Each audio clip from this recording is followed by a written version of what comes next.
Well, the first studio from Friday was on multimodal presentations. So basically, we're talking about PowerPoint for the most part, ways to make PowerPoint better as a teaching tool. In my experience with PowerPoint, I've seen it misused. I think that PowerPoint can be a very effective teaching tool in the classroom, but too often, teachers kind of rely on it as a base of information where they've got bullet points just littered all up and down the page, and they just read off bullet points. And this goes for high school teachers as well as college professors. So I think across the board, PowerPoint is horribly misused for the most part. So the whole point of the studio is to figure out ways to make presentations more effective as teaching tools. So really what I took out of it was that, one thing is to simplify. Get rid of a lot of the text that clutters up most PowerPoint slides.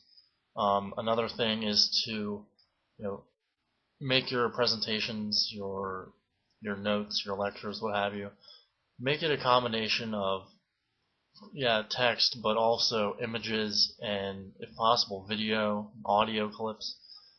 This way it kind of breaks up the monotony of just reading text off a slide, and it also breaks up students listening to the same person or the same source for extended periods. And finally, kind of at the heart of all this, I think, is just this idea that with any kind of presentation, you need to recognize that in order for it to be the most effective presentation or lesson, you need to recognize that there's a role for both, for all of the above, the speaker or the presenter, the audience, and also the information, so the actual presentation.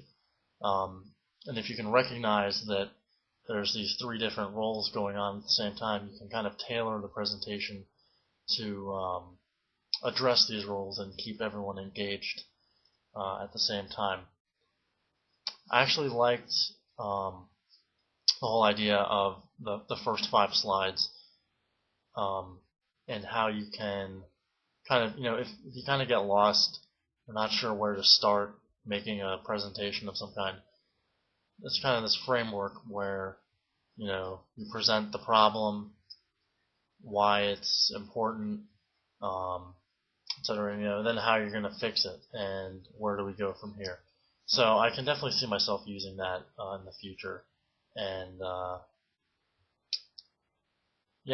hopefully these ideas start to spread and people start to use things like PowerPoint much more effectively.